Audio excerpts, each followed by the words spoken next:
नमस्कार, कार्यक्रम ग्लोबल टकमा यहाँहरूलाई स्वागत छ। म नारायण तिमल सेना। प्यारा दर्शकहरू, आज गुरु पूर्णिमा हो। सम्पूर्ण गुरुहरूमा जसले जसलाई शिक्षा दिनुभएको छ, जसले आफ्नो तहसम्म पुर्याउने प्रयास गर्नुभएको छ, ती सम्पूर्ण गुरुहरूमा हृदयदेखि नै नमन व्यक्त गर्दै आजको कार्यक्रम सञ्चालन गर्न चाहन्छु। र आज विशेष गरी 209 भानु जयन्ती पनि हो।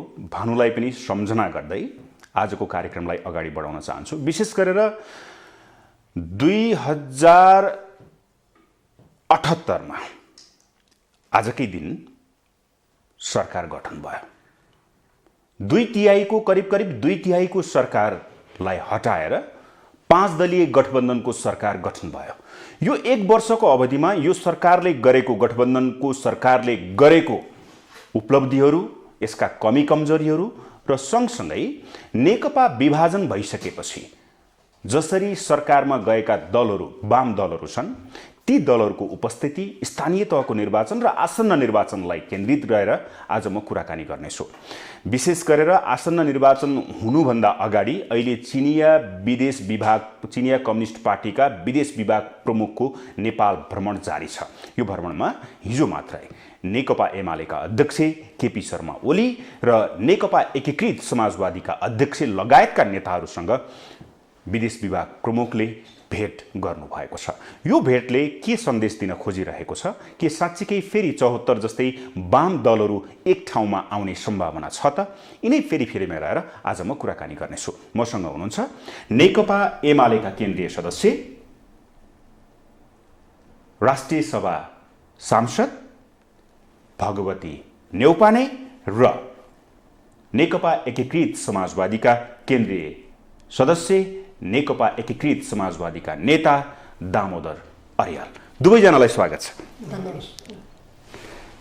म सुरुमा एमालेको तर्फबाट तपाईँ प्रतिनिधित्व गरिराख्नु भएको छ, म तपाईँलाई प्रश्न गर्न चाहे। सरकार गठन भएको 42 महिनासम्म सरकार एकल सरकार सञ्चालन गरेको तात्कालीन नेकपालाई हटाएर, तात्कालीन प्रधानमन्त्रीलाई हटाएर, पार्टी विभाजन भएर बनेको यो सरकार 1 वर्ष पुरा भयो। यो 1 वर्षमा यो सरकारको गतिविधिलाई तपाईले कसरी नियालिराख्नु भएको छ? एउटा सांसद, एउटा नेताको नाताले यो प्रश्न गर्दैछु। वास्तवमा यो सरकार जब हिजो केपी ओली नेतृत्वको सरकार थियो, नेकपा एमालेका अध्यक्ष केपी ओली नेतृत्वको सरकारलाई हटाएर जब 5 दलीय गठबन्धनको सरकार बन्यो, यो आम रूपमा नेपाली जनताले अहिले देखिरहेका छन्, बुझिरहेका छन्, नजिकबाट हेरिरहेका छन्। यो हामीले धेरै चर्चा गर्नु पनि पर्दैन। आज यो सरकार बनिसके पछाडिको देशको अवस्था के छ, हरेक क्षेत्रमा देशको अवस्थालाई राम्रोसँग हेरिराखेका छन्। देशको अर्थतन्त्रको अवस्था आज कहाँ पुगेको छ? यति धेरै सङ्कटको अवस्थामा देश पुगेको छ। त्यसले गर्दाखेरि यो 5 दलीय गठबन्धन आज जे भनिएको छ, यो के का निम्ति भएको हो? देश बनाउनका निम्ति हो, देश निर्माण गर्नका निम्ति हो। अहिले देशको चित्रले त्यो बताउँछ। विकासका कुरा गर्ने हो भने हिजो एउटा आशा जगाउने गरी, भरोसा दिलाउने गरी, आम जनतालाई एउटा उत्साह दिने गरी केपी ओली नेतृत्वको सरकारले समृद्ध नेपाल निर्माण गर्ने अभियानलाई अगाडि बढाएको थियो। जनतालाई सुखी बनाउने गरी त्यो अभियानलाई अगाडि बढाएको थियो। त्यो राष्ट्रिय आकांक्षालाई पूरा गर्ने गरी जुन गतिका साथ अगाडि बढेको थियो। तर आज त्यो सरकार ढलिसके पछाडि विकास अवरुद्ध भएको छ। त्यति मात्रै होइन, देश दिन प्रतिदिन ओह्रालो लागेको छ। अर्थतन्त्रका सबै परिसूचकहरूले भनेको छ अब देश धेरै तेग्न सक्दैन। आज श्रीलङ्काले देशलाई तर्साएको छ, नेपाली जनतालाई तर्साएको छ। ओके, तपाईले भन्नुभयो कि तात्कालीन नेकपाका अध्यक्ष केपी ओली नेतृत्वकोमा सरकार थियो। किन सरकार हट्नु पर्यो? तपाईलाई याद छ? सरकार किन हट्नु पर्यो भनेर भन्दाखेरि पनि सरकार हटाउनका निम्ति के षड्यन्त्र गरियो भन्ने कुरा सबैका सामु जगजाहेर छ। त्यो सरकारलाई हटाउनका निम्ति त्यो सरकार जनताको पक्षमा थियो।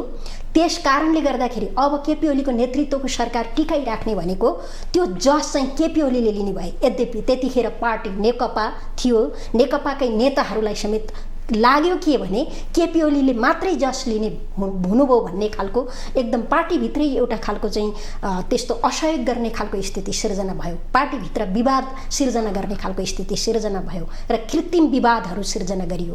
त्यो विवाद केका निम्ति थियो भन्दाखेरि केपी ओलीलाई असफल बनाउनका निम्ति थियो। सँगसँगै केपी ओलीलाई असफल बनाएर त्यतिखेर पार्टीलाई समेत असफल बनाउने गरी आफ्नै पार्टीभित्रका नेकपा भित्रका नेताहरू जसरी लाग्नुभयो र षड्यन्त्र जसरी नेता सबै थाहा छँदैछ, सबैलाई थाहा छँदैछ। नेता शीर्ष नेताहरू, शीर्ष तहमा रहेका नेताहरू, नेकपाका नेताहरू र प्रचण्ड पार्टीको अर्को अध्यक्ष हुनुहुन्थ्यो माधव कुमार नेपाल, झलनाथ खनालहरू लगायतका नेताहरूले त्यतिखेर सरकारलाई धेरै नै असहयोग गर्ने खालको स्थिति भएको थियो र एकदम विवाद सिर्जना गर्ने र त्यो विवाद केका निम्ति केन्द्रित थियो भन्दा आफ्नो स्वार्थका निम्ति केन्द्रित थियो। ओके, पक्नुहोस्। नेकपा एकीकृत समाजवादीको अहिलेको नेतृत्व माधव कुमार नेपालले सम्हाल्दै गरिराख्नु भएको छ। तपाईहरुले पार्टी फुटाउनु भयो हो, नेकपा विभाजन गर्न तपाईहरुको मुख्य रोल हो। हुँदा खादाको पार्टीलाई छिन्न भिन्न गराउने तपाईहरु दोषी हो। उहाँको भाषामा त त्यही छ त। ठिकै छ, उहाँले आफ्नो कुरा राख्नुभयो। कुनै पनि पार्टीमा, कुनै पनि राजनीतिक पार्टीमा जब विचारमा भिन्नता आउँछ, कार्यशैलीमा भिन्नता आउँछ, त्यसपछि एकै ठाउँमा बस्ने वातावरण बन्दैन। यो क्लियर कुरा हो। यसमा जति फुल बुट्टा बाँधे पनि सत्य कुरा चाहिँ के हो भन्दा पार्टी भनेको विचारले नेतृत्व गर्ने हो। विचारका आधारमा मान्छेहरू सङ्गठित हुने हो। जस्तो कुनै पनि एउटा पार्टीमा ताप्लिङको मान्छे पनि हुन्छ, डडेलधुरा मान्छे पनि हुन्छ। त कसरी हुन्छ त भन्दा त्यो विचारले डडेलधुरा र ताप्लेजुङका मान्छेहरूलाई कनेक्ट गरिरहेको हुन्छ, एउटा नेटवर्किङमा राखिरहेको हुन्छ। जब तत्कालीन नेकपा एमाले भित्र अथवा नेकपा भित्र त्यहाँ विचारमा भिन्नता आयो, कार्यशैलीमा भिन्नता आयो, अनि त्यसपछि त स्वाभाविक ढङ्गले मल्टी पार्टी सिस्टममा मान्छेहरूले अर्को पार्टी खोल्छन्। त्यो पार्टी अर्को खोल्नु धेरै ठुलो अपराध होइन। त्यो समस्या त्यो पार्टी थुप्रै हुन्छन् भन्ने कुरा पनि होइन। उहाँको भाषामा त केपी ओली मात्रै राइजमा आउने भयो, नेता कहलिने भयो, हामी चाहिँ अब हामी पछाडि लाग्ने भयौँ भन्ने त्यो उद्देश्यका साथ अब केपी ओलीलाई चाहिँ तल लगाउनुपर्छ है भनेर तपाईँहरूले पार्टी विभाजन गरे हो। उहाँको भाषा त त्यस्तो सानो कुराले पार्टी विभाजन हुँदैन। हेर्नुहोस्, राजनीतिक दलमा साना साना कुराहरूले पार्टी विभाजन हुँदैन। जब पार्टीभित्र फरक विचारहरूलाई सुनिँदैन, फरक विचारहरूलाई चाहिँ मद्दत पुर्याइँदैन, एकलौटी ढङ्गले पार्टी सञ्चालन गर्ने एउटा कुरा त्यो त्यसले पार्टी विभाजन हुन्छ। एकलौटी ढङ्गले। Okay okay. अब अर्को एउटा के हुनसक्छ भने जब विचारमा भिन्नता आउँछ, सोच्ने तरिकामा भिन्नता आउँछ, अनि सोच्ने तरिकामा भिन्नता आइसकेपछि मान्छेहरू एउटा पार्टीमा कसरी रहन सक्छ।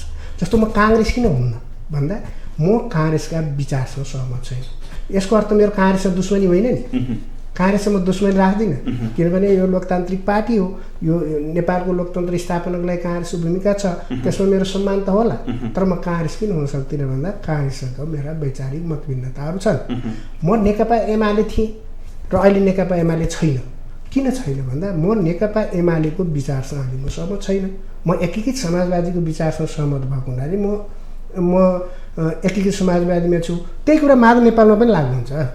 माधव नेपालले अर्को पार्टी विचार एउटै छ, सिद्धान्त एउटै छ, सबै कुरा एउटै छ। जब जसलाई नै तपाईँहरूले अगाडि बढाइराख्नु भएको छ, अनि म एमाले होइन म अर्कै हो भन्दाखेरि अलिकता मान्छेले कसरी पत्याउने भने होइन। यस्तो कुरा नि हामीले कति कुरा तपाईँहरूलाई बताउन पनि सकेका छैनौँ। जस्तो विचार एउटै छ, कसरी विचार एउटै छ।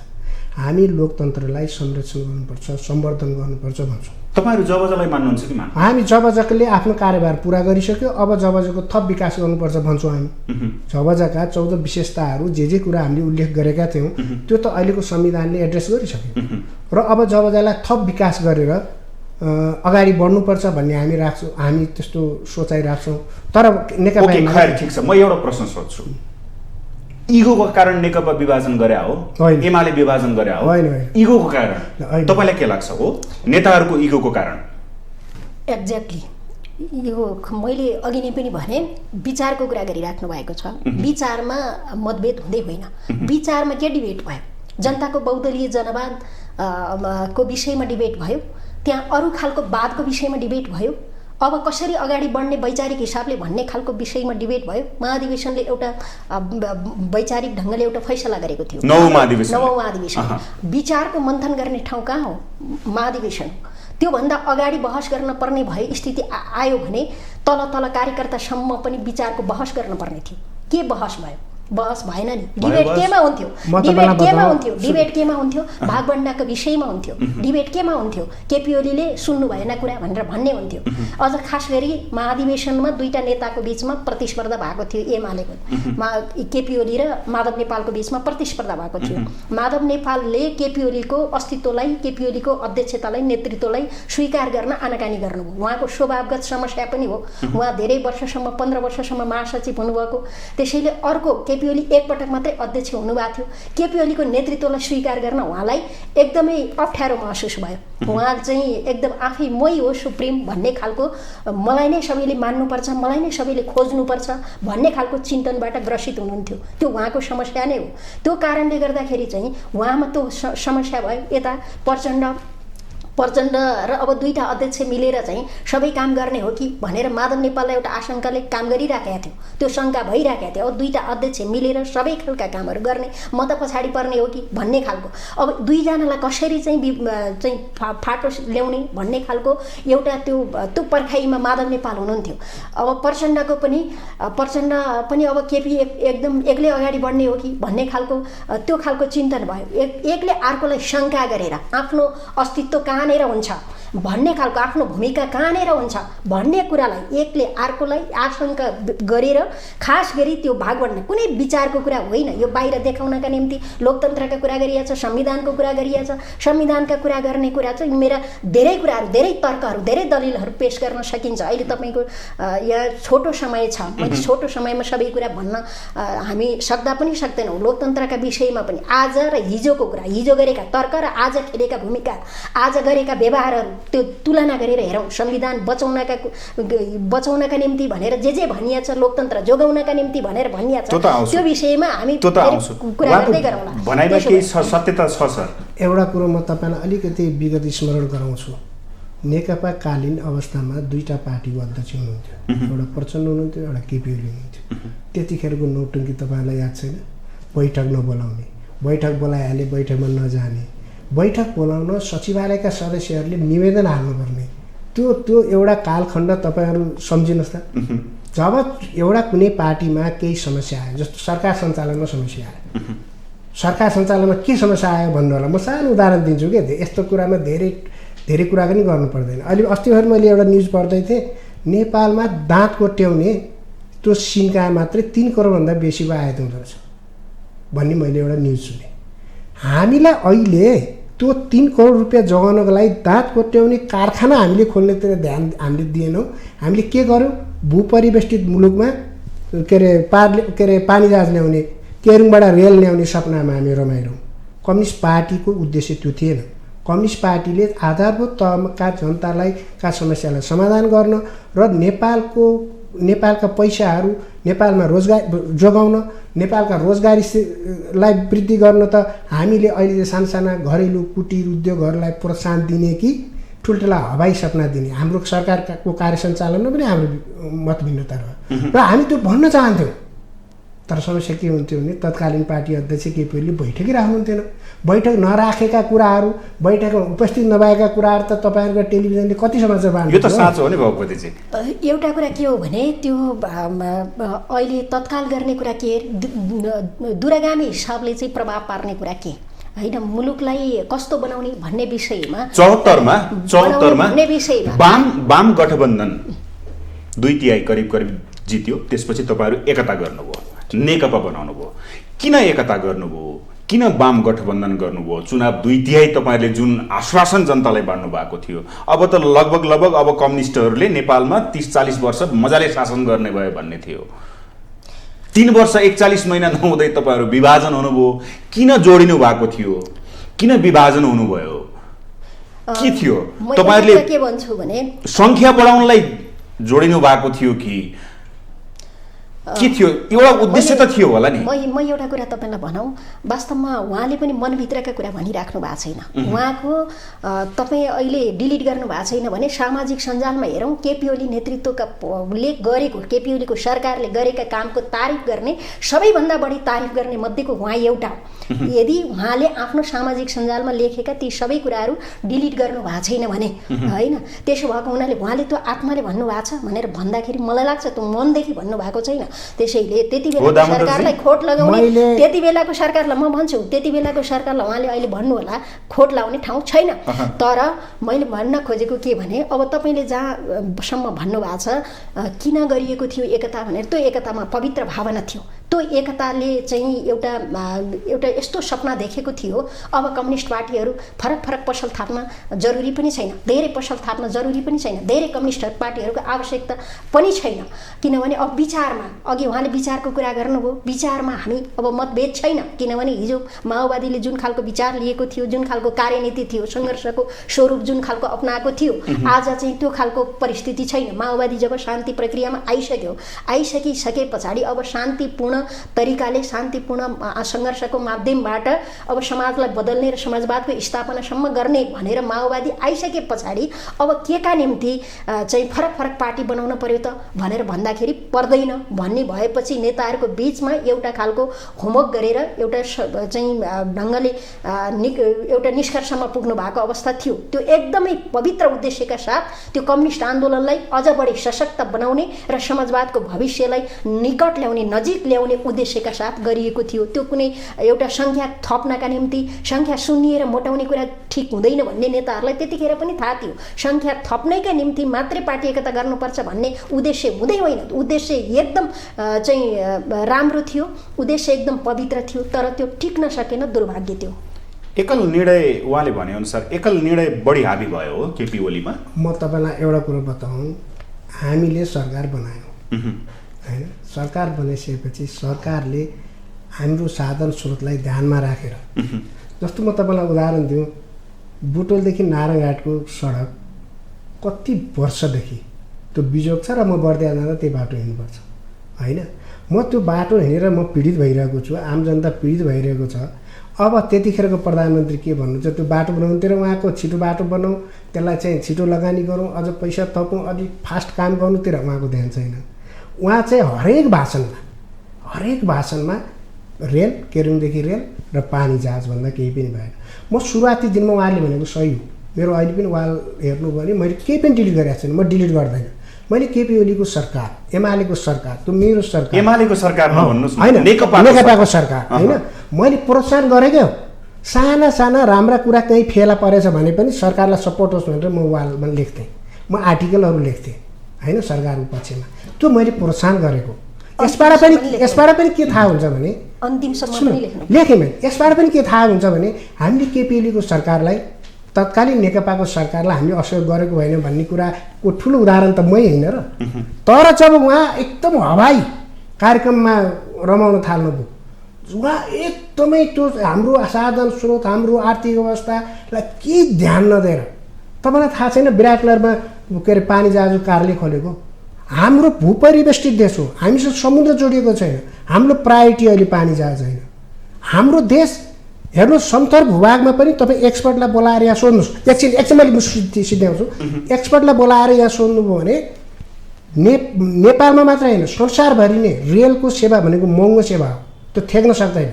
इन्डियामा पनि घाटामा छ, जापानमा पनि जिआर भन्ने जापान रेलवे भन्ने छ, त्यसको तपाईँले हेर्नुभयो भने त्यो पनि फाइदामा हुँदैन। त्यो किन भन्दा रेलवे सेवा भनेको नेपाल जस्तो पहाडी भूभागमा त त्यो घाटाको व्यापार हो, ठेक्नै सक्दैन। अहिलेको त्यो जनकपुरको तपाईँ रेलको कुरा गर्नु भने त्यहाँ एकजना हाम्रो त्यहाँ अध्यक्ष हुन्छ निरञ्जन झा, उहाँलाई तपाईँले बोलाएर कुनै दिन सोध्नुहोस्, म कुरा गरिसकेँ हो।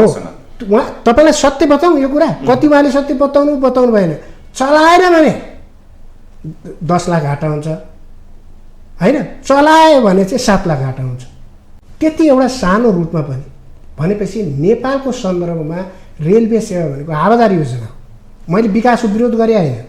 त्यसकारण मैले हाम्रो चाहना के थियो भन्दा, हाम्रो पार्टी कार्यकर्ताहरूको चाहना के थियो भने घरेलु कुटीर उद्योगहरू, कृषिमा जोडिएका उद्योगहरू, कृषिलाई प्रोत्साहन गर्ने उद्योगहरू, त्यस्ता उद्योगमा सरकारको ध्यान जाओस्। साना तथा मझौला उद्योगहरूमा ओके के हो केही भन्नु होइन, मैले के भन्न खोज्दैछु भने सरकार 3 तहको सरकार थियो।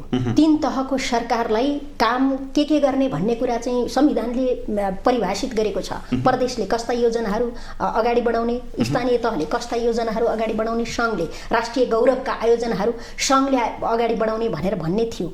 जहाँसम्म एउटा व्यापारका निम्ति एउटा रेलवेको कुराहरू जहाँसम्म छ, भोलिसम्मको कुरा गर्दाखेरि व्यापारलाई सहज बनाउनका निम्ति त्यसलाई व्यवस्थित गर्दै त्यसलाई सहज बनाउँदै जाने उद्देश्यका साथ दूरगामी हिसाबले आजका आजै सबै एकदमै आजैबाट गर्ने भन्ने उद्देश्यका साथ पनि थिएन। आज त्यो अनावश्यक थियो भने आजको सरकारले 5 दलीय गठबन्धनको सरकारले त्यो कुरा बजेटमा किन ल्यायो? रेलवेको कुरा किन ल्यायो? रेलवे सञ्चालन गर्ने कुरा किन ल्यायो?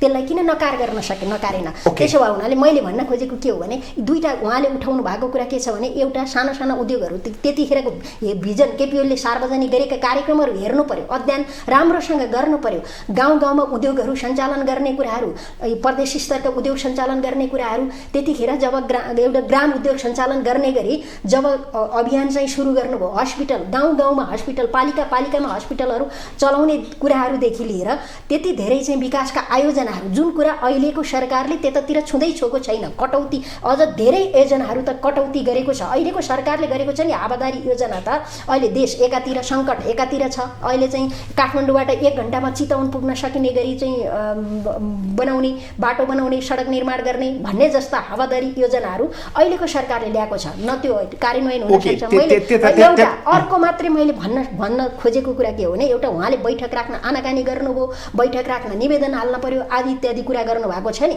त्यतिखेर सबैले देखेको कुरा के थियो भने अब केपी ओलीलाई कसरी सिद्ध्याउन सकिन्छ र कमजोर बनाउन सकिन्छ भनेर बैठक बस्नभन्दा अगाडि त्यस्तो हुन्छ र गुटको बैठक छुट्टै ठाउँमा बसेर कसका घर बसेर बस्ने हो, कुन एउटा अँध्यारो कोठामा बसेर एजेन्डा तय गरेर एजेन्डा आजको बैठकमा के गर्ने, केपी ओलीलाई कसरी सिद्ध्याउने, कसरी कमजोर बनाउने भन्ने उद्देश्यका साथ गुटगत भेला गरेर गुटको बैठकमा एजेन्डा तय गरेर आउने स्थिति थियो। हाम्रो विधानले त्यस्तो भन्थेन। 2टा अध्यक्षले एजेन्डा तय गर्ने कुरा थियो।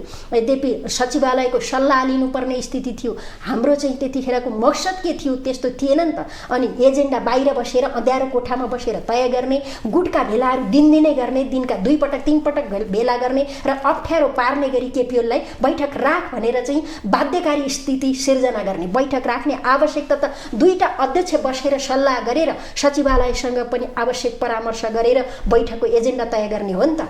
77 पुस 5 र 78 जेठ 8 सम्झना छ तपाईँलाई? सम्झना छ। के गरे त्यो? वास्तवमा तपाईहरू विवाद गर्नुभएको छ, इगोको लडाईँ छ पार्टीभित्र, अनि एउटा पार्टीका लागि देशको संविधानै मिच्दिने, एउटा कुरा त्यसलाई कोल्याप्स गराउन खोज्ने। एउटा कुरा के हो भने जतिखेर सरकार सञ्चालनमा अप्ठ्यारो भयो, संसद ठिक ढङ्गले चल्न सकेन, सांसदहरूले भूमिका आफ्नो चाहिँ जुन खालको भूमिका संविधानले व्यवस्था गरेको भूमिका छ त्यो भूमिका चाहिँ ठिक ढङ्गले भूमिका निर्वाह गर्न सक्नु भएन। दलको नेतालाई एउटा प्रधानमन्त्री चलाइरहेको प्रधानमन्त्रीको पार्टी, प्रधानमन्त्री के अरे एउटा ठुलो पार्टीको दलको नेताको व्हिप मान्दैन, दलको सांसदहरूले मान्दैनन्, दलको नेताको निर्देशन मान्दैन, देश अराजकतातिर जान खोज्यो। एउटा म्यान्डेट दिएको छ जनताले, त्यो म्यान्डेटलाई चाहिँ एकदम खण्डित हुने खालको स्थिति सिर्जना भयो। त्यसले गर्दाखेरि अब के गर्ने त भनेर भन्दाखेरि निकास के हो भन्दा निकास त्यतिखेर चुनावै थियो। संसारका धेरै देशहरूमा त्यस्तो भन्दैन, चुनावलाई प्रतिगमन भनेर भन्दैन। तर त्यो चुनावलाई प्रतिगमन भनेर भन्ने हो भने आज प्रचण्ड र माधव नेपालले स्थानीय चुनाव भन्दा अगाडि सुन्नुभयो होला नि, मिडियामा बोल्नुभयो, सार्वजनिक रूपमा बोल्नुभयो, प्रस्ताव राख्नुभयो, गठबन्धनमा चाहिँ 5 दलीय गठबन्धनमा प्रस्ताव राख्नुभयो। के राख्नुभयो भनेर भन्दा स्थानीय चुनावभन्दा अगाडि प्रतिनिधि सभाको चुनाव गरौँ, प्रदेश सभाको चुनाव गरौँ भनेर प्रस्ताव राख्नु भएको हो कि होइन? संसद विघटन गर्ने प्रस्ताव राख्नुभएको सार्वजनिक रूपमा अहिले पनि युट्युब खोलेर भन्न सकिन्छ। त्यसैले नैतिकता छ अब उहाँमा प्रतिगमन भनेर भन्ने उहाँहरूमा। अब सुन्नुहोस्, कसले कुन मिटिङमा के प्रस्ताव राख्यो, कसले को कोठामा के कुरा गर्यो, यो तथ्य होइन। यो अब तपाईँलाई एउटा लाग्ला, मलाई एउटा लाग्ला, होइन? यस्तो कुरामा बहस केन्द्रित गर्नु जरुरी छैन, होइन? तर केपी ओलीको कुनै पनि राजनीतिक पार्टीभित्र बहस हुन्छ, विवाद हुन्छ, त्यसलाई समाधान गर्ने तरिका बैठकै हो, आन्तरिकै हो। तर बैठक नराख्ने त्यहाँ समाधान हुन नदिने अनि त्यसको चाहिँ रिस्क कहाँ पोख्ने भन्दा पार्लिमेन्टमा पोख्ने। किनभने पार्लिमेन्ट भनेको त देशको सम्पूर्ण जनताको सम्पत्ति हो नि त। त्यो त 5 वर्षको म्यान्डेट छ त्यसमा होइन। अब चुनाव भन्ने बित्तिकै प्रतिगमन भने होइन के, दलभित्रको झगडा त्यहाँ किन पुर्याइयो भन्ने हो क्या हाम्रो विवाद केपी ओलीसँग हाम्रो विवाद के हो भन्दा तपाईँले पार्लिमेन्ट भङ्ग गर्नुभयो। किन भङ्ग गर्नु भन्दा मलाई पार्टीभित्र घेराबन्दी भयो भनेर। पार्टीभित्र घेराबन्दी भोलि काङ्ग्रेसमा शेरबहादुरलाई होला होइन, अथवा कुनै अर्को प्रधानमन्त्री होला। पार्टीभित्र घेराबन्दी भयो, पार्टीभित्र लडाइँ भयो, पार्टीभित्र अन्तर्विरोधहरू सिर्जना भए भने त्यसको समाधान फेरि पनि बैठकै हो। बैठक नराख्ने, छलफल नगर्ने, समाधान नगर्ने, तर के गर्ने, पार्लिमेन्ट भङ्ग गर्ने। यो त प्रतिगमन होइन, सोझै प्रतिगमन हो नि। त्यसले गर्दा हाम्रो केपी ओलीसँगको लडाइँ एउटा तपाईँ के भन्दा उहाँले संसद जुन ढङ्गले 2 चोटि भङ्ग गर्नुभयो त्यो पनि हामीलाई चित्त बुझेन।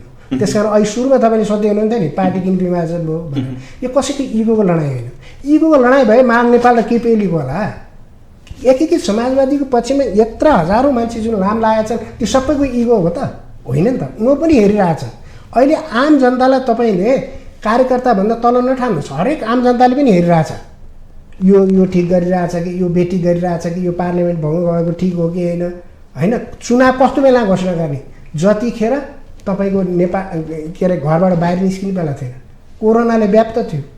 त्यतिखेर यदि गर्ने कुनै कथमकाल कुनै चुनाव भइ नै हालेको भए पनि हजारौँ मान्छे मर्ने सम्भावना थियो कोरोनाले।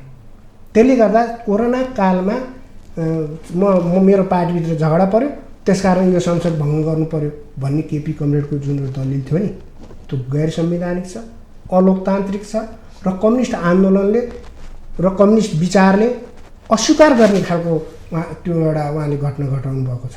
त्यसकारण उहाँले त्यो सानोतिनो अपराध गरे होइन, इतिहासमा अङ्कित हुन्छ यो कुरा। अस्ति केपी ओलीले के भन्नुभयो, पार्टी विभाजनमा हामी पनि दोषी छौँ भन्नुभयो। पहिलोचोटि उहाँलाई म धन्यवाद भन्न चाहन्छु। अब उहाँले के भन्नुपर्छ भन्दा पार्टीभित्रको झगडालाई लिएर मैले पार्लिमेन्ट भङ्ग गरेँ, त्यसको लागि पनि म दोषी छु भनेर फेरि भन्नुपर्छ उहाँले।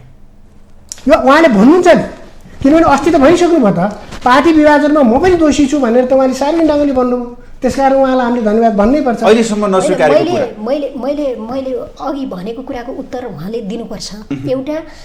एउटा के हो भने पार्टी विधिले चल्छ, पार्टी चाहिँ विधानले चल्छ। मैले अघि बैठक राख्ने पनि त्यसको पनि सिस्टम हुन्छ। मैले भने हाम्रो विधानले के व्यवस्था गरेको छ त्यो अनुसार बैठक राख्ने हो। बैठक जबरजस्ती कसैलाई मन लाग्यो बैठक राख भनेर चाहिँ दबाब दिने हो र?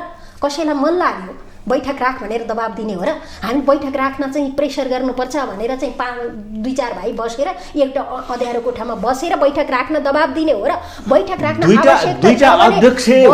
सल्लाह गरेर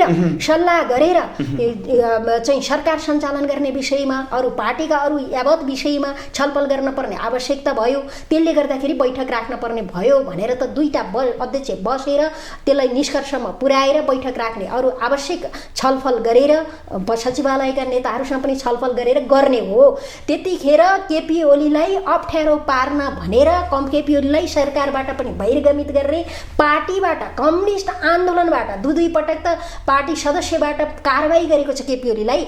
कम्युनिस्ट पार्टीबाटै बहिर्गमित गर्ने उद्देश्यका साथ गरिएको थियो। त्यही उद्देश्यले ल्याएको होइन, 19 पृष्ठको लामो आरोप पत्र ल्याएको होइन। त्यो आरोप पत्र पारित गराउने जबरजस्ती बहुमतका नाममा, बहुमत र अल्पमत भन्ने पनि त्यतिखेर गर्न मिल्दैन थियो। पार्टीको महाधिवेशन नहुँदासम्म त्यो संक्रमणकालीन अवस्था थियो। 70% केन्द्रीय सदस्य रहेको भनेर भन्नुहुन्छ उहाँहरू। संक्रमणकालीन अवस्था थियो। पार्टीको महाधिवेशन नहुँदासम्म 2टा पार्टीको एकता भएको थियो। त्यो एकताको मकसद भनेको के हो भने महाधिवेशन नपुग्दासम्म पार्टी विभाजन फेरि नहोस् भनेर, त्यो एकतालाई मजबुत बनाउनका निम्ति भनेर 2टा अध्यक्ष भनेर को सहमतिमा किन भनिएको भन्दाखेरि त्यतिखेर एमाले 60%, माओवादी 40%। यदि बहुमतले निर्णय गर्ने बित्तिकै त माओवादी अल्पमतमा पर्छ, पार्टी एकता त बिचमै ब्रेक हुन सक्छ। त्यसो भएको हुनाले महाधिवेशनमा नजाँदासम्म त्यसो नगर्ने भन्ने उद्देश्य थियो। तर त्यस्तो गरिएन। अब बहुमत भनेर बहुमतका नाममा जे लाद्न खोजियो त्यो बेठिक थियो। त्यसो भएको हुनाले अर्को उहाँले नदिएको प्रश्न उत्तर नदिएको कुरा के हो भने जब एउटा पार्टीभित्रको समस्या मात्रै होइन, जनताले दिएको म्यान्डेट खण्डित भयो।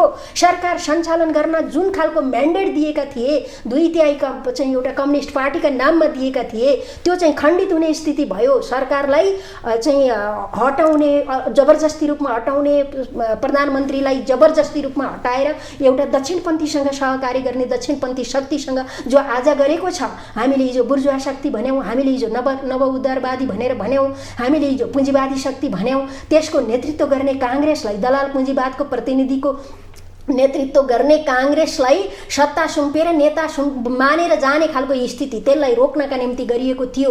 मैले भने फेरि पनि यदि प्रतिगमनै भनेर भन्ने थियो भने माधव नेपाल, त्यही आन्दोलन गर्ने माधव नेपाल, अनि के अरे चाहिँ आज उहाँले अध्यक्ष मानिराख्नु भएको उहाँको पार्टीको अध्यक्ष माधव नेपाल र प्रचण्ड, जसले त्यही कुरा उठाएर आन्दोलन गरे, कालो झन्डा लिएर प्रतिगमन भनेर आन्दोलन गर्नुभयो।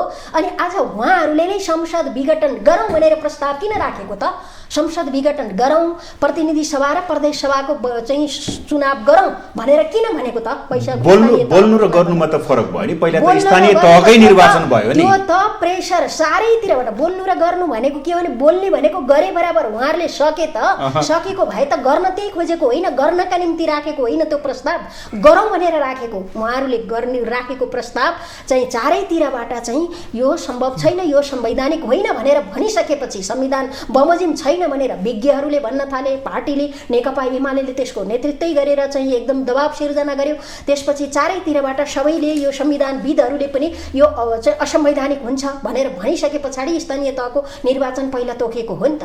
त्यसो भएर त्यो सत्य छिपाउन सकिन्न, सत्यलाई ढाक्न सकिन्न। अब नेपालका कम्युनिस्टहरूले लगभग 2/3 मतले जिते होइन त। अनि त्यो उहाँले भन्नु भने त्यो जनमत खण्डित भयो भन्नु, जनमत खण्डित त पार्लियामेन्ट भङ्ग गरेपछि पो भयो त। यदि 2/3 बहुमत त कहाँ प्रतिनिधित्व गर्छन् त भन्दा पार्लियामेन्टमा प्रतिनिधित्व गर्छन् नि त, त्यहाँ प्रकट हुन्छ नि त। 2/3 जनमत प्रकट हुने ठाउँ त पार्लियामेन्ट हो। अनि पार्लियामेन्ट नै भङ्ग गरेपछि त 2/3 बहुमत गएन। यता पार्टीभित्र आन्तरिक छलफल नगर्ने, किन नगर्ने भन्दा पार्टी फुट्छ भनेर नगर्ने। कम्युनिस्ट पार्टीमा छलफल गरेर बैठक गरेर पार्टी फुट्छ। बैठक गरेर छलफल गरेर आफ्नो मनको कुरा भनिसकेपछि बरु पार्टी एकता हुन्छ। तपाईँलाई बोल्नै नदिइसकेपछि अनि तपाईँले मैले भनेको कुरा मात्रै भनेर तपाईँ मैले मसँग बस्न सक्नुहुन्छ? बरु तपाईँका के असहमति हुन्, के तपाईँलाई मनमा लागेका कुराहरू भन्नुहोस्। एउटा पार्टीको अध्यक्ष बहुमत सचिवालय सदस्यसहित बैठकमा माग गर्छ, बहुमत सचिवालय सदस्यसहित। त्यतिखेरका अर्का अध्यक्ष कमरेड प्रचण्डले निवेदन हाल्नु भएको छ अर्को अध्यक्षलाई, तर उहाँ बैठक बस्न राजी हुनुहुन्न। यता छलफल नगर्ने, बहस नगर्ने, अन्तर्विरोधहरू पार्टीभित्रका अन्तर्विरोधहरू समाधान नगर्ने, अन्तर्विरोधहरू आफै समाधान हुन्छन्। खैर ठिक छ सर, यो त्यो विवादलाई अहिले थाती राखौँ, तर भित्री मनमा के भगवतीजी, पार्टी विभाजन नभइदिएको भए राम्रो हुने थियो, अलिकता शीर्षस्थ नेताहरूले गल्ती गरे भन्ने तपाईँलाई लाग्छ कि लाग्दैन एउटा कार्यकर्ताको नाताले? पार्टी विभाजन सुखद हो भनेर त भन्ने लाग्ने कुरै हुँदैन। तपाईँलाई लाग्छ? पार्टी विभाजनको त हामी त विरोधी नै भयौँ नि। हामी त पार्टी विभाजन गर्नु हुँदैन। पार्टीभित्र केही कुरा आयो भने छलफल गर्नुपर्छ, बहस गर्नुपर्छ, त्यहाँभित्र निर्कुल निकाल्नुपर्छ, निष्कर्ष निकाल्नुपर्छ भन्ने पक्षधर भयौँ त हामी। पक्षधर भएर पार्टी नै खोल्दिने अर्को? त्यो त तपाईँलाई घरका सारा ढोका बन्द गरिसकेपछि होइन, झ्याल भेन्टिलेसन छिर्ने ठाउँ कतै नदिइसकेपछि तपाईँलाई अर्को पनि स्मरण गराउँछ है, फेरि इतिहासका यस्ता कुराहरू बिर्सिनु हुँदैन। नेकपाको विभाजन अदालतले गरिदियो र उत्प्रेषणको आदर्शबाट नेकपा एमाले बन्यो। त्यो बनिसकेपछि त्यो बैठक, पहिलो बैठकमा एक पक्षलाई तपाईँले ध्यान दिनु होला है, त्यतिखेरको न्युजहरू पनि पढ्नु होला, तपाईँहरूले आफै पनि न्युज थाहा छ। एक पक्षलाई केपिओले बोलाउनु भयो बैठकमा, एक पक्षलाई। जब अदालतको आदेशबाट बनेको उत्प्रेषणको आदेशबाट बनेको नेकपा एमाले आफ्ना एकपक्षी नेताहरूलाई पुरैलाई नराखेर एक पक्ष मात्रै बैठक बस्नुभएको छ। त्यो बहुत महत्त्वपूर्ण घटना होइन? एउटा कुरा के हो भन्नु होला भने कस्तो थियो, अदालतले फैसला गर्ने दिनसम्म हामीले एकदम त्यस्तो दृश्य देख्न परेको थियो। केपी ओलीलाई के अरे चाहिँ दलको नेताबाट हटाउनका निम्ति भनेर पुरा त्यो एउटा योजना त्यो षड्यन्त्र गरिरहेको बेला केपी ओलीलाई कारबाही गरिरहेको बेला चरम त्यही दिनमा पनि अदालतको फैसला आउने दिनमा पनि पुरै चाहिँ एकदम गुटका बैठकहरू बसेको बेला त्यस्तो खालको केपी ओलीमाथि प्रहार गरेर केपी ओलीलाई सिद्ध्याउने खालको चाहिँ जुन खालको गतिविधि गरिरहेको बेला थियो त्यही दिनमा अदालतले एउटा फैसला गर्यो र पार्टीहरू चाहिँ होइन पूर्ववत अवस्थामा फर्किए। एमालेको हैसियतमा जब एमाले अब आफ्नो गतिविधि अगाडि बढाउन पर्यो एकदमै चरम उत्कर्षमा एउटा अन्तर त्यो जुन निष्कर्ष अदालतले गर्यो एउटा कुरा बताइदिनु जसको पार्टी थियो पर्खनुस् न भगवतजी जसको पार्टी थियो त्यो पार्टीका नेतासँग जसले मुद्दा हाल्नु भएको थियो उहाँ नेतासँग म कुरा गरेँ केही दिन अगाडि उहाँले भन्नुभएको थियो 3 महिना अगाडि नै निर्णय गरिसक्नुपर्ने आदेश दिइसक्नुपर्ने विषयलाई पख्नुस् भनेर थाती राखियो रे त्यो कुरा त्यो अब त्यो अरेको कुरामा जाने अरे जो अध्यक्ष हुनुहुन्छ उहाँले नै भनेको कुरा तपाईलाई कोट गर्दैछ। अदालतले त्यो नाम हामीले नेपाल कम्युनिस्ट पार्टी जुन पार्टीको नाम राखेका थियौं त्यो अर्काको पार्टी थियो यो पार्टी अर्काको पार्टी हो यो अर्काको पार्टीको नाममा दर्ता भएको छ त्यसैले तपाईहरुले अर्को नाम राख्ने हो भने टाइम बाउन्ड तोकेर तपाईहरु चाहिँ अर्को नाम लिएर आउनुहोस् होइन भने त्यो पूर्ववत अवस्थामा जुन थियो हामी जसै जुन पार्टी चाहिँ एउटा एकीकरण गर्न भन्दा अघिल्लो दिनको अवस्थामा पुगियो किनभने त्यो पार्टीको नाम त तपाईहरुको होइन भनेर भनिदियो। त्यो भएपछि अघिल्लो दिनको अब एकता गर्न भन्दा दर्ता गर्न भन्दा हैन फेरि त्यहाँ अदालतले त एउटा ठाउँ पनि राखिदिएको थियो नि तपाईले नाम सच्याउनुस् भनेर त राखिदिएको थियो नि जानु पर्थ्यो नि हाम्रो अध्यक्षले सार्वजनिक रूपमा भन्नु भएको छ जाऊ भनेर प्रचण्डलाई फोन गर्दाखेरि उहाँले चाहिँ मलाई केपी ओलीको फोन आयो त्यो के त्यो सम्भवै छैन भनेर उहाँले जे कुरा बाहिर ल्याउनु भो नचाहेको कसले भनेर भन्ने कुरा हुन्छ। एउटा अर्को कुरा मैले अघि भन्न खोजेको के थियो भन्दाखेरि जब चरम उत्कर्षमा थियो त्यतिखेर चाहिँ माधव नेपालहरू पनि कहाँ जानुभयो भन्दा प्रचण्डका घर बिदाई गर्नका निम्ति भनेर जब पार्टीले फरक हो विचारै मिल्थ्यो भने त्यतिखेर विचार मिलेको थियो उहाँहरूको ल मानव विचारै मिलेको थियो उहाँले भने जस्तो विचार मिलेको थियो भने प्रचण्ड र माधव नेपाल किन एउटै पार्टी नभएको त अदालतले विचारलाई फरक गरिदिएको हो र एउटै पार्टीमा किन नबस्या त्यतिखेरैदेखि के त्यतिखेरै नै जब उहाँहरू मिलेरै लाग्नु भएको थियो विचार फरक छ विचारको लडाईँ हो भन्नु भएको थियो भने एउटै विचार भएकोहरू किन नबस्नु भएको एकै ठाउँमा बस्नु पर्थ्यो नि त त्यही बेलादेखि त्यो अदालतको फैसलाकै दिनदेखि। अनि उहाँहरू चाहिँ बिदाई गर्न भनेर जानुभयो के अरे चाहिँ प्रचण्डको घर जानुभयो यता अब त्यो त समूह थिँदै थियो त त्यो समूह भएकै कारणले गर्दा त्यति धेरै टकराव भएको थियो त्यही भए पछाडि यता एउटा आन्तरिक खालको चाहिँ एउटा बैठक त बसेको तर पनि अब त्यसलाई अलिकति पर्छ भनेर नै पार्टी कार्यालयमा माधव नेपाललाई बोलाएर पार्टी कार्यालयमा दुईटा नेताहरूको बीचमा छलफल भयो त्यस पछाडि पनि एक दुई चरण छलफल भयो तर माधव नेपालले के गर्नुभयो बहाना बनाएर यता खुमलटारमा जाने दिनको 2 पटक 3 पटकसम्म खुमलटारमा जाने दिनको 2 पटक 3 पटकसम्म चाहिँ शेरबहादुर भेट्न बुढा नीलकण्ठ जाने तर यता केपी ओलीलाई चाहिँ म भेट्दिनँ भन्ने बालुवाटार त म जाँदै जान्न भन्ने आज किन जानुहुन्छ त बालुवाटारमा केपी ओली भएको ठाउँमा त म जाँदै जान्न अन्त भेटौँ होटलमा भेटौँ 5 तारिक होटलमा भेटौँ किन जाने केपी ओली छुट्टै पार्टी हुनु भएको छ ठीक छ। अब सरकारमा जानुभयो सरकार बनाउनु भयो प्रतिगमनका विरुद्ध सरकार थियो 1 वर्ष भएको छ यो सरकारले केही पनि गरेन अर्थतन्त्र ओह्रालो लाग्यो उहाँहरूले भनिराख्नु भएको छ। अब हेर्नुहोस् यो सरकारको उद्देश्य के हो निर्माणको पहिले त्यहाँ जानुपर्छ। यो सरकारको उद्देश्य भनेको के हो भन्दा संविधानलाई लिकमा ल्याउने हो त्यो काममा यो सरकार सफल भएको छ। हाम्रो उद्देश्य पनि यो सरकारले चमत्कार गर्छ र एकदमै यहाँ विकासको मूल फुटाउँछ हैन सोचेभन्दा धेरै काम गर्छ भनेर त्यस्तो धेरै विश्वासका साथ यो सरकार निर्माण भएकै होइन। जब केपी ओलीले संविधान मिच्न थालिसकेपछि दुईचोटि संसद एकचोटि नभएर दुईचोटि संसद भङ्ग गरिसकेपछि अब केपी ओली सिधै प्रतिगमनतिर लागे है अब यिनलाई रोक्नुपर्छ यिनलाई रोकिएन भने नेपालको संविधान खतरामा छ भन्ने कुरा महसुस गरिसकेपछि संविधानलाई लिकमा ल्याउनको लागि यो सरकार बन्यो र यो सरकारको प्रमुख दायित्व भनेको संविधानलाई लिकमा ल्याउने हो। त्यो संविधान कसरी लिकमा त आउँछ भन्दा संविधानलाई लागू गरेर आउने हो। जस्तो स्थानीय तहको अहिले निर्वाचन गर्यो त्यो एउटा संविधान लिकमा आयो नयाँ नेतृत्व काम गर्न सुरु गरिसके लोकतन्त्र अलिकति संस्थागत अब यसले पार्लिमेन्टको चुनाव गर्यो भने पार्लिमेन्टको चुनाव मङ्सिरमा गर्ने कुरा छ र यो सम्पन्न गरिसक्यो भने यसको जे दायित्व नि मूल दायित्व यो चाहिँ यसले सफलतापूर्वक सम्पन्न गरेको मान्नुपर्छ। अब जहाँसम्म यो नेपालको आर्थिक अवस्था कस्तो छ, नेपाल श्रीलङ्का जस्तो हुँदैछ भन्ने कुरा मान्छेहरूले हल्ला पिटाइरहेको छ। म आर्थिक माइलामा धेरै जानकार मान्छे होइन, नभए पनि धेरै जान्ने भएर बोल्नु पनि हुन्छ जस्तो लाग्दैन। मैले बुझेको चाहिँ सपाट कुरा के हो भने अहिले पनि नेपाल श्रीलङ्का तत्काल हुँदैन अथवा त्यो दिशामा छैन भन्ने कुराको एउटा प्रमाण के हो भने अहिले पनि नेपालमा 8 महिनालाई आयात धान्ने हामीसँग विदेशी मुद्रा सञ्चित छ र श्रीलङ्का र हाम्रो बिचमा आधा रूपले नै फरक इकोनोमी हो। उनीहरू चाहिँ तपाईँको चाहिँ यो टुरिज्ममा भर पर्ने मुलुक हो, टोटल उनीहरूको आयको स्रोत टुरिज्म हो।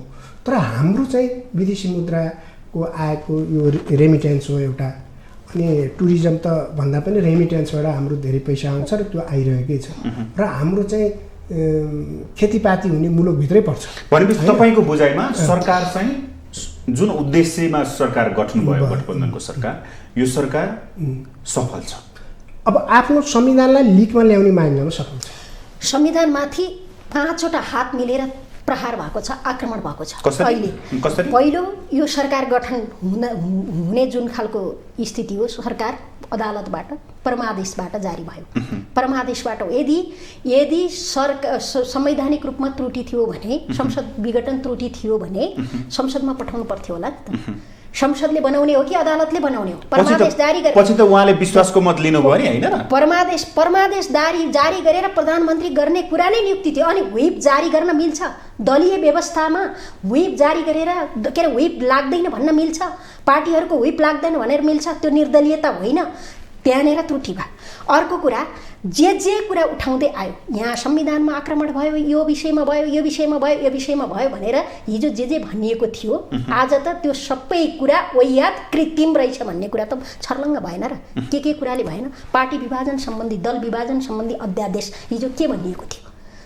केपी ओलीले 40% रको ठाउँमा वा गर्दाखेरि पार्टी केन्द्रीय कमिटी र चाहिँ सांसदहरूको रको ठाउँमा वा गर्दाखेरि चाहिँ त्यो एकदम लोकतन्त्रमाथिको हुर्मत लिने काम भयो, संविधानमाथि आक्रमण भयो, सिद्ध्याए भनेर चाहिँ माधव नेपाल प्रचण्ड लगायतका आजको प्रधानमन्त्री शेरबहादुर देउवा नेपाली काङ्ग्रेस त्यतिखेर त्यति चर्को विरोध गरेर विज्ञप्ति समेत निकाल्ने, त्यसपछि संसद चलिरहेको बेला हठात ढङ्गले संसदमा विधेयकहरू माथि छलफल भइरहेको बेला थुप्रै विधेयकहरू पास गर्नुपर्ने अवस्था बनिरहेको बेला आज संसद विघटन गरेर भोलि चाहिँ दल विभाजन सम्बन्धी अध्यादेश 20% कुनै पार्टीलाई फुटाउने उद्देश्यका साथ ल्याएर त्यो संविधानमाथि आक्रमण होइन। संविधानले अध्यादेश कस्तो बेलामा ले भन्छ, कुन परिस्थितिमा ले भन्छ, केका निम्ति ले भन्छ, अनि संविधानमाथिको आक्रमण हो कि होइन? आज संवैधानिक परिषदको विषयमा हिजो जे कुरा उठाएको थियो, आज त्यही ढङ्गले चाहिँ संवैधानिक परिषद राष्ट्रिय सभामा पेश भएको छ।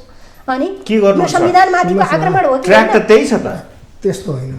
यस्तो यी भनेका झिना मिसिना कुराहरू झिना कुरा हुन्छ नि। संविधानले गरेको व्यवस्था एकातिर छ, अर्को हिजो उठाएको विषय एउटा सामान्य कुराहरू हो। यस्तो उहाँहरूले विरोध गरेर पाउनुहुन्छ, गर्नुभएको छ, मेरो सपोर्टै छ उहाँलाई होइन।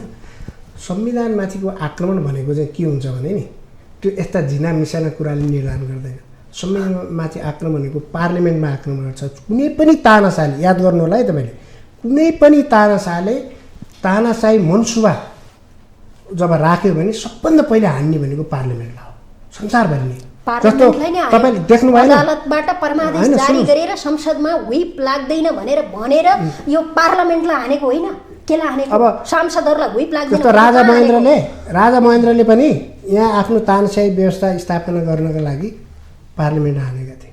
हामीले हालसालै पाकिस्तानमा पनि हेऱ्यौँ, पाकिस्तानमा पनि अदालतले उल्टाइदियो। भनेपछि संविधान राइट ट्र्याकमा लैजानको लागि यो सरकार सफल भएको त विश्वास गर्नुहुन्छ? कसरी? मैले उठाइसकेँ त त्यत्रो प्रश्न। कसरी राइट ट्र्याकमा? संविधानमाथि त दिन प्रतिदिन आक्रमण भएको छ।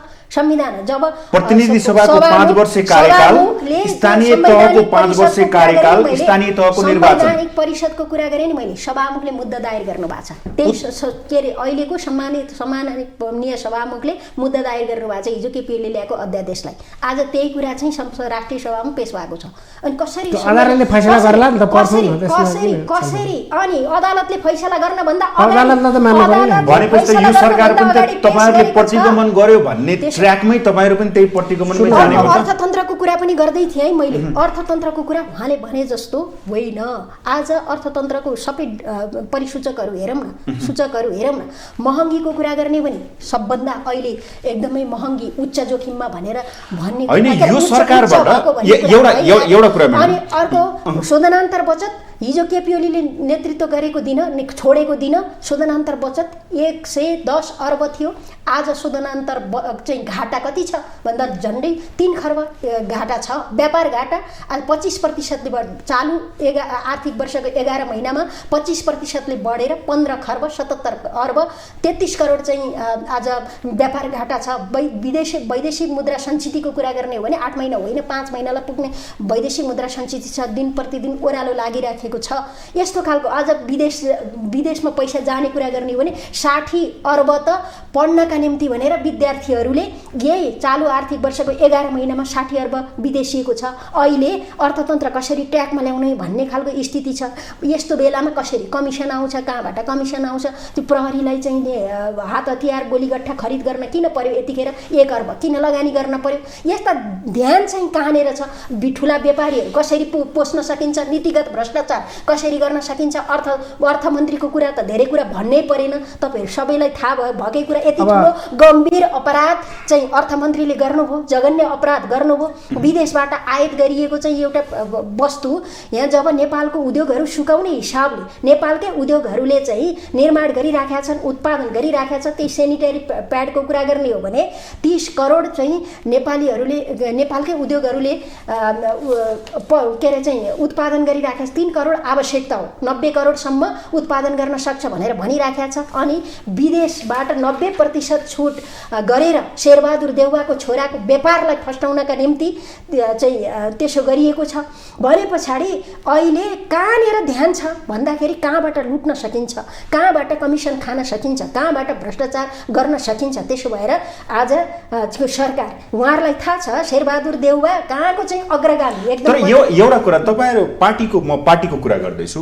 एमाले पार्टी सत्तामा भन्दा विपक्षमा हुँदाखेरि चाहिँ राष्ट्रिय सवालमा यति राम्रा कुरा उठाउँछ नि। अहिले तपाईँ भन्दै गर्दाखेरि सत्तामा भन्दा त विपक्षमै बसेको राम्रो हो कि जस्तो पनि देखिने कि एउटा तपाईँ मैले अस्ति सदनमा पनि भने किनभने 9 महिनासम्म पर्खनुहोस् है, पर 9 महिनासम्म तपाईँहरूले संसद अवरुद्ध गर्नुभयो। स्थानीय तहको निर्वाचन सकिने बित्तिकै नबोली संसद खोल्नु, संसद अवरुद्ध गरेको त्यतिखेर त्यसपछिको अहिलेको पछिल्ला क्रियाकलाप नेकपा एमालेको प्रतिपक्षको भूमिका यति राम्रो छ नि। तपाईहरूले अर्थमन्त्रीको विषयको कुरा उठाउनु भयो, हरेक चिजको कुराहरू उठाउनु भयो, यति सक्रिय भएर लागेको छ नि। 9 महिनासम्म अवरुद्ध गर्नुभयो, तलब भत्ता खानुभयो। अहिले पछिल्लो जुन स्थानीय तहको निर्वाचन पछि तपाईँहरू अलिकति सचेत भएको हो होइन। त्यतिखेर पनि संविधानमाथि प्रहार भयो। अघि मैले उठाएका विषयहरू छन् नि, सभामुखको भूमिका माथि हाम्रो प्रश्न चिन्ह भयो। सभामुखको मर्यादामा बस्न सक्नु भएन। त्यसैले सभामुखमाथि थुप्रै प्रश्न चिन्ह उठायौँ हामीले। सभामुखको भूमिका चाहिँ सभामुखको भएन। त्यो भइसके पछाडि हामीले तपाईँको भूमिकाप्रति हाम्रो चित्त बुझेन। हामीले पार्टीकै विभाजनको कुरा गर्ने हो भने एउटा अध्यादेशको कुरा, त्यो अध्यादेश ल्याउनका निम्ति भूमिका खेलियो।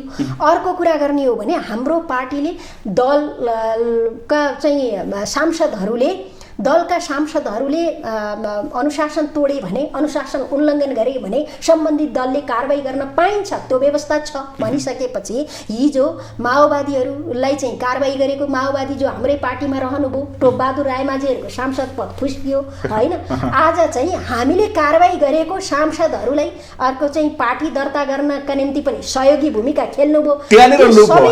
ओके ठिक छ। यी यावत विषय चाहिँ यो हाम्रा निम्ति मात्रै थिएन, यो हाम्रा हाम्रा निम्ति मात्रै थिएन, यो सबैका निम्ति थियो, लोकतन्त्रको निम्ति पनि थियो। किनभने आज मलाई खाने बाघले भोलि तँलाई खान्छ कि खाँदैन भनेर भन्दा त भोलि तँलाई पनि खाला नि त भन्ने उद्देश्यका साथ त्यसो भएर हामीले चाहिँ ट्र्याकमा ल्याउनका निम्ति भनेर गरिएको थियो। तर सभामुखले सुन्नु भएन। अब त मुलुकै टाट पल्टिने हो कि मुलुक चाहिँ एकदमै आर्थिक रूपले एकदम यस्तो खालको अवस्थामा पुग्यो कि अब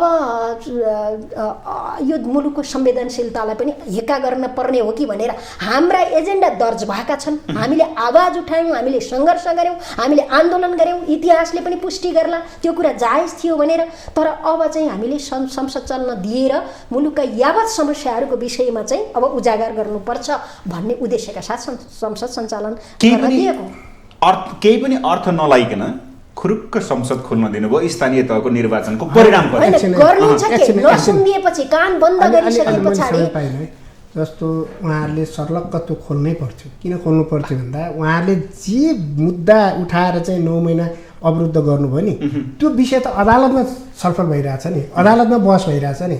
हाम्रो संविधानमा के छ भन्दा अदालतमा बहस भइरहेका मुद्दाहरूलाई पार्लिमेन्टमा छलफलमा ल्याउन पाइँदैन। त्यो नियमले संवैधानिक परिषदको पेश भइसक्यो। अब सुन्नुहोस् राष्ट्रिय सभामा आइसक्यो। अब कुरा कस्तो हुन्छ भने उहाँहरूले सभामुखका विरुद्धमा जे आरोप लगाएर त्यहाँ संसद अवरुद्ध गर्नुभयो नि देशमा यति धेरै समस्या छन्, यति धेरै जनताका कुरा उठाउनु पर्ने छ, त्यो सबै कुरा उहाँहरूले छोडेर सभामुखको पछाडि लाएर त्यो नाराबाजी त्यो जनताले हेर्न नसक्ने 9 महिनासम्म त्यो उहाँहरूले त्यो एक प्रकारको नौटङ्की थियो। त्यो नौटङ्कीको अवसान त्यस्तै गरी हुनुपर्थ्यो र भयो पनि। किन भन्दा उहाँहरूले उठाएका माग त कसैले सम्बोधन गरे पनि छैन, अदालतमा त्यसो फैसला भए पनि छैन। उहाँले सर्लक्क सनक चढ्यो अवरुद्ध भन्नुभयो, सनक अलि डाउन भयो खोल्यो भन्नुभयो। डाउन के कारणले भयो? के भयो उहाँ सनकको कुनै औषधि हुँदैन के कुनै पनि कुरा तपाईँले एउटा तर्कसँग अदालतमा छलफल भइरहेको छ यो विषय, अदालतमा छलफल भएको विषय यहाँ बहसमा ल्याउन पाइँदैन पार्लिमेन्टमा भनेर त्यति विवेक राखेको भए त 9 महिनासम्म त्यो संसद अवरुद्ध गर्नै पर्दैन थियो।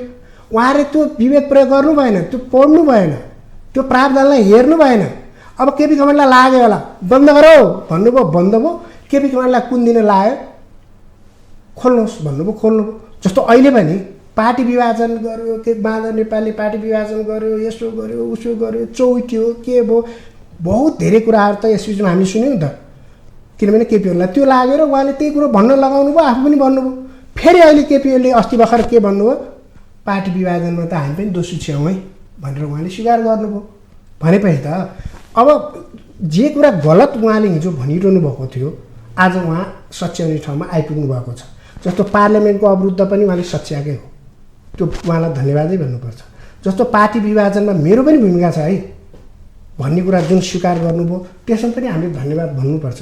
किन भन्दा मान्छेले गल्ती गर्छ, केपी ओली भगवान होइन नि त, हामी त भगवान मान्दैनौँ। एउटा कम्युनिस्ट पार्टीको नेता माने हो, महाधिवेशनमा केपी ओलीलाई मैले पनि भोट हाले हो होइन, त्यसले गर्दा म पनि बर्दिएर प्रतिनिधि भएर आएको थिएँ। हामीले उहाँलाई भगवान बनाउनु खोजेको होइन। हामीले त उहाँलाई किन छोड्यौँ थाहा छ?